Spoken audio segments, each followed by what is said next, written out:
I was so lonely. I was so broke. I was so lost. I was so confused. I felt like a prisoner in my own body and in the world. Didn't shower, didn't brush my teeth, didn't eat, didn't leave my bed.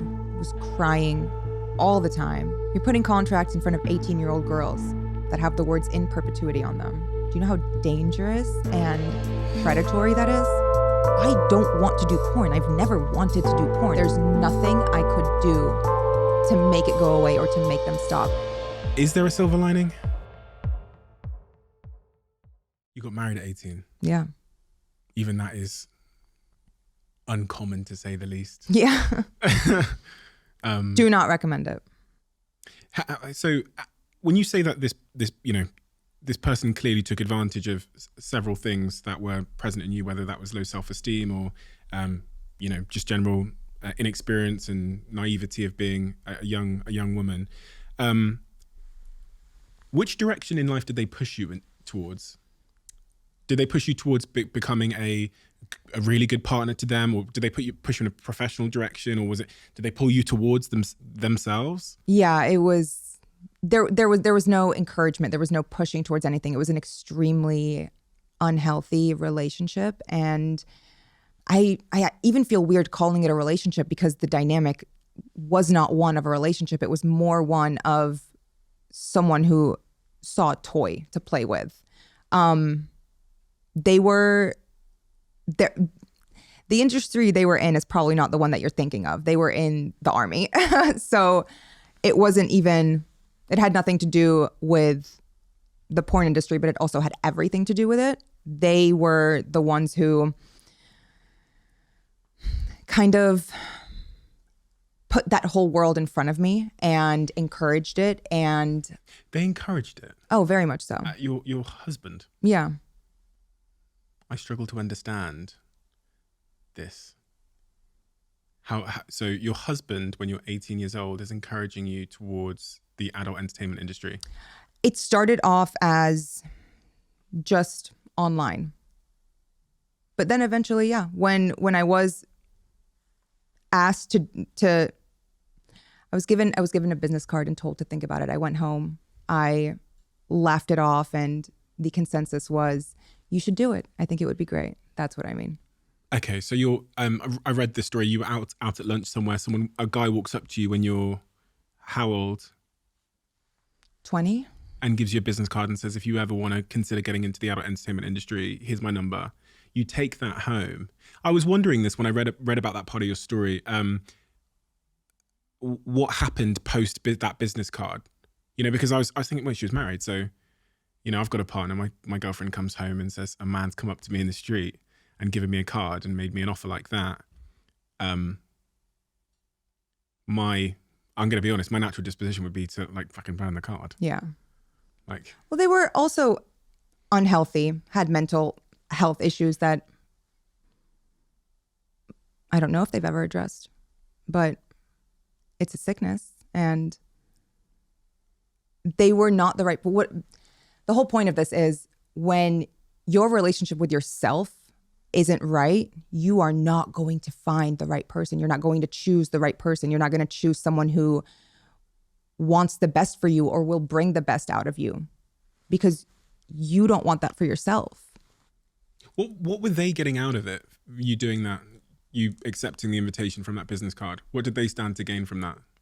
Fetishization. Really? That was it? Yeah. So there wasn't a commercial element or anything like that for them? Do you forgive that person? No, I forgive myself. Yeah? Yeah. Do you think there's a need to forgive people in life? I think you need to forgive yourself for, if someone has crossed your boundary, you need to forgive yourself for letting that happen, for giving them a position in your life to hurt you like that. Me telling you that wasn't to explain or shift blame. It was to give context as to where I was mentally. How do you, from that point onwards, from 20 years onwards then, for the next couple of years, when you look back at the Mia... Sarah. Sarah? Yeah. Would you prefer to be called Sarah? Yeah. But it's not, I don't take offense to, I did a while ago, but I don't take offense to it, or I don't feel like my name's actually Sarah. It's either or. You prefer to be called Sarah? I do. Yeah? Yeah. Okay. So that's Sarah through that period of your life, characterized by low self-esteem, people around her capitalizing on that in various different ways. You, in your own words, not knowing better at that time in your life.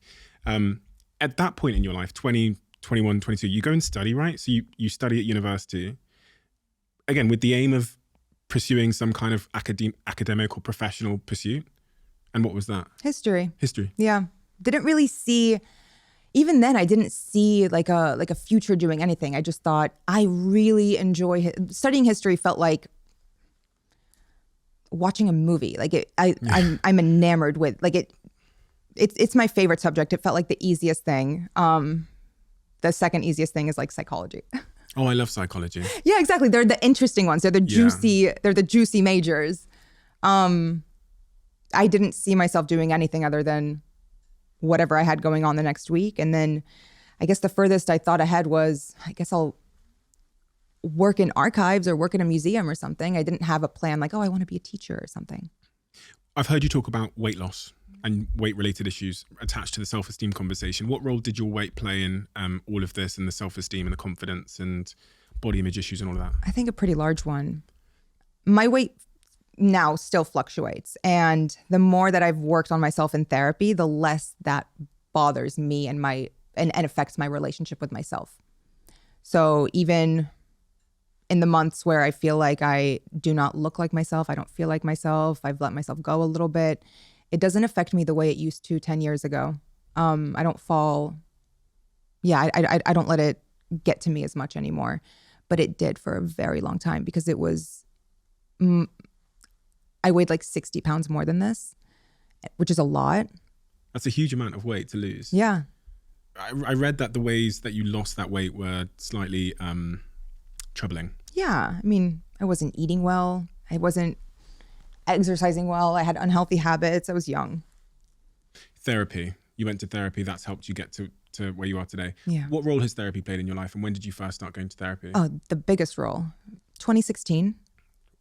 Yeah. The biggest role. I'm still in therapy. Mm-hmm. I don't see myself ever stopping, really. I cycle out therapists. It's like, yeah, I love it. I love feeling like, okay, I'm ready for a fresh start. I'm ready for someone new. I'm ready for a new perspective. It's a way to keep me grounded. Every week I have to sit down and analyze myself, my thoughts, my past. Like I have to dig down and actually come face to face with the decisions I've made, my ways of thinking, my relationship with myself. Like there's accountability with therapy, and I think that's the biggest impact. I guess accountability. Yeah. When you've dug down and sought to understand yourself, what are some of the key takeaways you've taken from therapy? So when I think about that question, if I was to be on the receiving end of it, one of the first things that comes to mind is actually my ongoing evolution of understanding why I was so avoidant in relationships, like always running away from any woman. Even if I pursued her and then she turned and said, okay, let's be boyfriend and girlfriend, I would just bounce. And I had this sort of like toxic model of like what love was from my parents, but then also all the shame and insecurities. Like, I think I'm ambitious. No, I'm being dragged by this need to be enough, right? So those are kind of the two top line ideas that I took away from my experience with sort of introspection. Are there any like big picture ideas that you've taken away from therapy that were epiphany moments, connected dots? That's a loaded question because I'm so grateful for all of the information I've learned about myself, like the dots I've been able to connect, like how being triggered by something a friend of mine says is actually related to the way that I felt ostracized on the playground when no one wanted to play with me. And like one little thing, even though they didn't mean it that way or even had any malicious intent behind it, has then taken me back to that 12-year-old girl who just feels so alone and doesn't know what she did wrong and just wants to people please. And I think the best part of therapy is within a split. Yeah, have you seen That's So Raven? No. Oh, it's this show with Raven Simone on the Disney Channel when we were growing up. And she has these visions. She's a psychic and she just like stares off into space and then she zooms out and then she zooms back in and no time has gone. But she saw maybe a 30-minute vision play out But she comes back and it's been like a split second. And that's what therapy feels like. It takes me back and I analyze that moment and I understand that that moment is not this moment. And my friend cares about me and she's not actually trying to make me feel like no one wants to play with me on the playground just because she said you can come if you want and not I want you to come. You know what I mean? I think that's the magic behind therapy. It gives you time traveling superpowers. Has it changed your perception of the period of your life where you enter the adult entertainment industry? Has it changed your perception? How you think? Yeah. Absolutely. I spent so much time wondering, why did I do this? This is not me. I was in it for such a short amount of time. And the entire time I was doing it, I was also asking myself every day, why am I doing this? What is wrong with me? What is wrong with me? That's like the number one question. And I know what was wrong with me. I had low self-esteem. I had no boundaries with myself. I didn't respect myself. I didn't like myself. So many things were wrong with me. And all of these things anyone can work on. It's hard. It is hard though. It's hard. Once you become self-aware, there's no going back. I think I cried more in the first 2 years of being in therapy than I ever did going through anything I did in my life, in my adolescence, in my early teens, and anything. This is why a lot of people don't go to therapy. It's hard. It's hard. That self-awareness is like, I mean, no. And especially once you start realizing things about people in your life that you've kind of put rose-colored glasses on for all your life to make up excuses or to kind of change the situation in your head so that you don't actually have to face what the reality was or the fact that, wow, this is actually a really situation. This person that I love, who's supposed to support me, who's supposed to be there for me, was actually not that great in hindsight, not even in hindsight, in 2020 sight, in actual vision. And the shedding that takes place when you become shedding. That's a great word. Word, yeah, really that's great. That's exactly how it feels. Slowly letting these little pieces go. What's interesting is when I read about your life post the adult entertainment industry, which was only a couple of months anyway, all in all, you sounded incredibly isolated. So when I think about the word shedding, I think of all these people that you're letting go. But in that period, you sounded like you were alone. I remember the story of you going to Austin and meeting your friend on Twitter, all those kinds of things. Take me to that period then. So you make the decision that career is not for you. What happens the next day, week, month, post that? Fucking loneliness. I was living in an efficiency. What's that? An efficiency is not even a studio. It's where this rug cuts off to that wall. That is wider than what it was, but definitely the length. My toilet, my bathroom sink was also my kitchen sink. There was no stove. There was a broken window that I had tape over, and there was only one window. It's a room. I think they're popular in South Florida, or like, I don't think you have them here because I don't think they're legal to like sell as living spaces. Very lonely, extremely lonely. But at that point in my life, loneliness was better than what I was doing before. And that, I think, was the start of the tiniest bit of confidence. That gave me the confidence to take the risk of moving to Austin and starting a new life. And I was so lonely. I was so broke. I was so lost. I was so confused. But all I was completely 100% sure of was, I don't want to do porn. I've never wanted to do porn. I'm never going to go back to that. And standing firm on my ground in my morals, in my boundaries, in just everything, that was like the tiniest glimmer of confidence starting to grow. Standing firm in my boundaries, even if I didn't know that was a boundary. I couldn't pinpoint it. I couldn't call it that. I didn't know what it was. I didn't have the verbiage or the knowledge or the self-awareness to call it what it was. But that was how it started.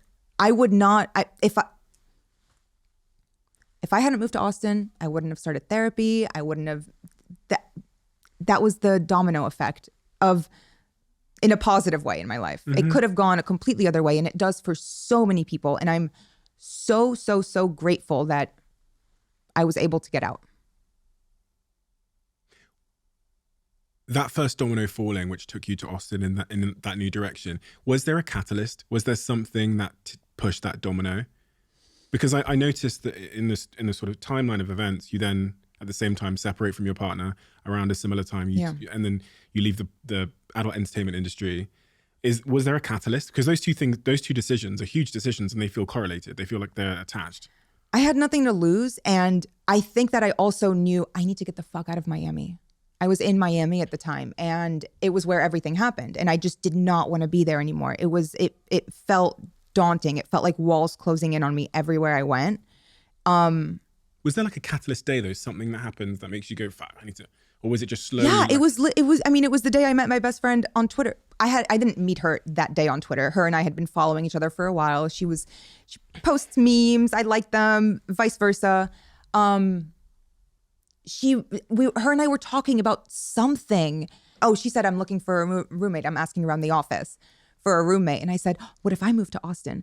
I don't want to live in Miami anymore." And then I started looking up, how do you move states? Like, what does it take? What does it require? What paperwork do I need for my dogs? Like all of that stuff. And then within a month, I was packed up and moved. And was there a catalyst for you deciding to leave the adult entertainment industry, even though you were there for a couple of months? Was there anything? I think it was how overwhelming everything became so fast. Okay. Like that was the reality check. It was like when they turn the lights on at the club at 4 a.m, like, whoa, okay. The floors are sticky and nothing looks the same. This is not what I signed up for. It's not what I expected. I fucked up. That's not a typical experience for an actress in that industry. No, not at all. That is a very atypical experience because you went from obscurity to number one in an industry in weeks. Yeah. So you got hit by a fucking truck. Yeah. Okay, that makes sense. Okay. You become a paralegal? Yeah, for a very short period of time. Like 6 months. Tell me all about that. Nothing really much to say. It was for an insurance defense firm. It was pretty boring, and it was very much like corporate. The insurance company that they represented was Geico. So it was like a very boring thing, and it was just paper pushing. It was really weird to work there, especially since that was my first job where I did it. I did the application, and I went into it thinking, this is the shift. This is me putting Mia Khalifa behind me. And this is me like trying to be a real human. Did not work. Everyone in the office recognized me. It was a very uncomfortable work environment, not because anyone was overtly inappropriate. It was just simply being in an office, knowing anyone who walked through did a double take and is like, "Are you?" So that was uncomfortable. And then after that, I worked at a construction company, just doing bookkeeping and office work. And same thing, I would have to go on a job site, and the owner of the company just made it so I can't go on job sites. It was a distraction. It was not a good idea. It was, people would be in that situation, people would be inappropriate sometimes. But yeah, I started to feel like a burden in the offices where I was. And I hated that feeling. And I was actually sitting at that construction job in the office when I was talking to Rachel in the DMs, like, I'm going to move to Austin. Let's do it. Anxiety. Yeah. Has that been a big part of your life for much of your life? Yes, very much so. And I think that has been prevalent from the very beginning. The very beginning is since you were a kid or a teenager? Or... Yeah, probably even in utero. I mean, my parents grew up in the Civil War in Lebanon. And I lived through a lot of conflict in Lebanon, whether it be civil or the surrounding countries or whatever. But we left for a reason, and it's because it was dangerous. So I think I've always had that. Like, I jump when I hear a noise. I jump when someone who's been in the room for 4 hours with me speaks, even though they haven't because they haven't spoken in 10 minutes. Like, I get scared. Like, I'm a jumpy person, probably because of that. When was your anxiety at its highest? 2019, 2020. Okay. So that's post Austin. Oh, yeah. It was when, it was post everything, but it was in the midst of the porn company going after me publicly. And re-releasing things and digging up footage that was corrupted in 2012, in 2013, whenever it was shot, and releasing it like it was new, and that coming back into the news cycle, and them just being extremely abusive and exerting and proving that they still have control over me because I signed a contract that says in perpetuity on it. Your life had started to move. Oh yeah, I was married again. You were married again, 2019. Where are you living at this point in time? I was living in LA. LA. Yeah, I was living in LA. I was doing my own thing. I was starting to figure out what it was I wanted to do and where I want. Like things were really good that year. It was the year I had that little cameo in that incredible show Rami. That was a huge moment for me, and I'm so grateful for that moment. And I'm so upset that moment was kind of overshadowed by all of the negativity that came from the porn company in the subsequent months. The porn company coming after you and attacking you. Not something you would expect from a company. A $1 billion company at that. Yeah, it goes to show you how petty and personal it is, because the people who are behind it aren't exactly the CEOs. It's the board pseudo producers who don't like that I'm out here talking about my experience. It's very much individuals, not the company, but these individuals do have the power to speak on the company's behalf. What are they threatened by? I think they're threatened by, like you said earlier, most people in my position aren't in my position because this is the outcome that the girls want who enter the industry. Most of them who enter the commercial porn industry, or the mainstream porn industry. They want the fame, they want the infamy, they want all of that.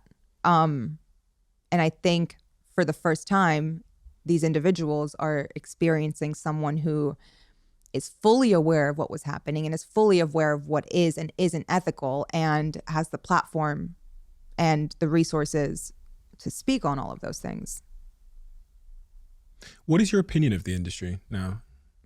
I have a very unfavorable opinion on it, but I do think that there are ethical and unethical ways that you can support sex workers and consume porn.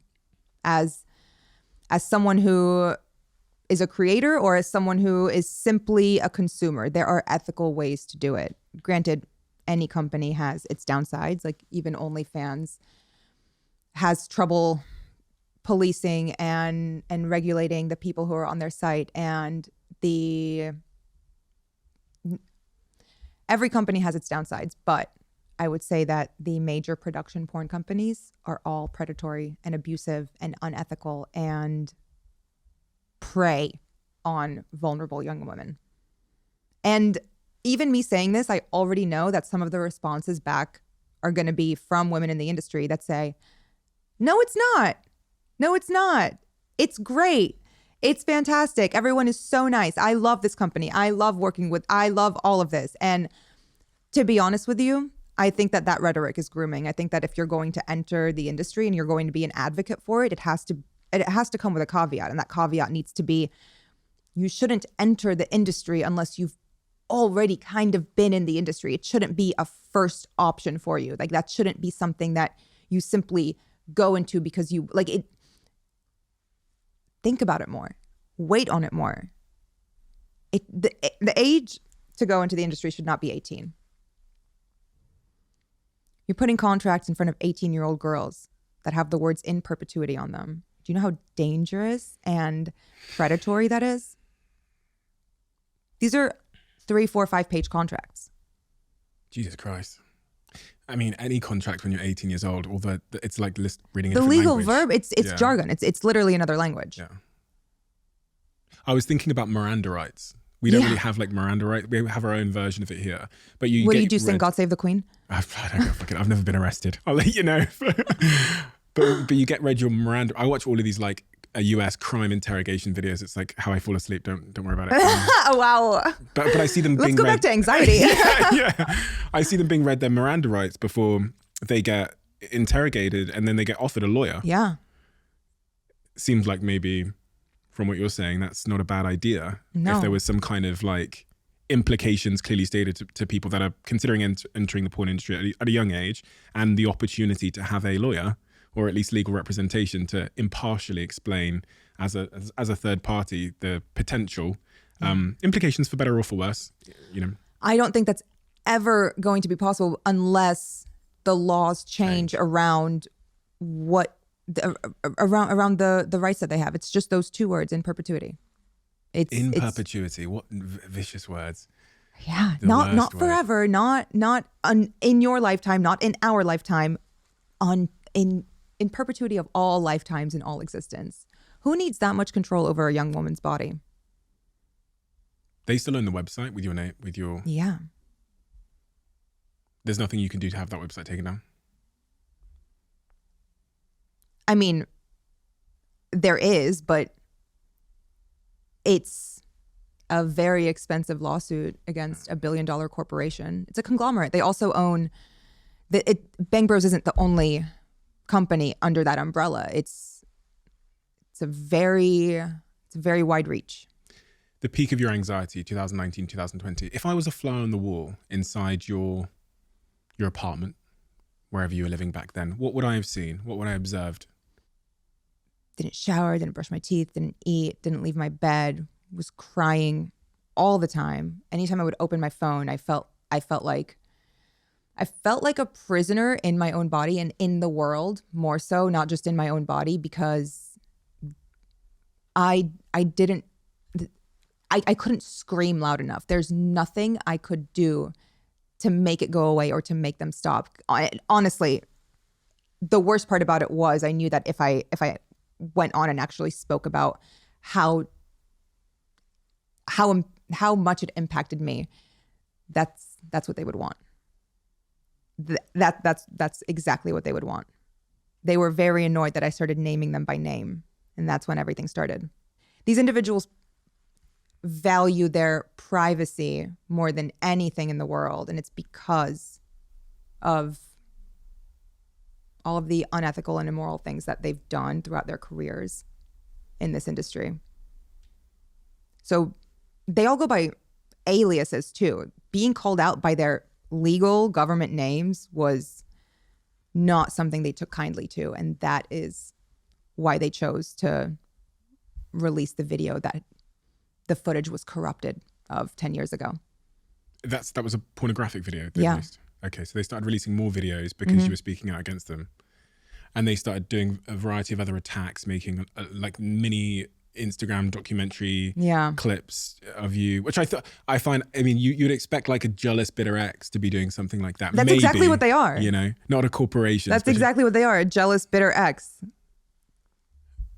I look at all the decisions I've made in my life, and I think about, you know, being 18 and deciding to do this or that, or 25 and doing this and fucking up at that. And people look back and they say, there's always a silver lining. Is there a silver lining? Yeah. I'm really funny. Trauma makes you funny.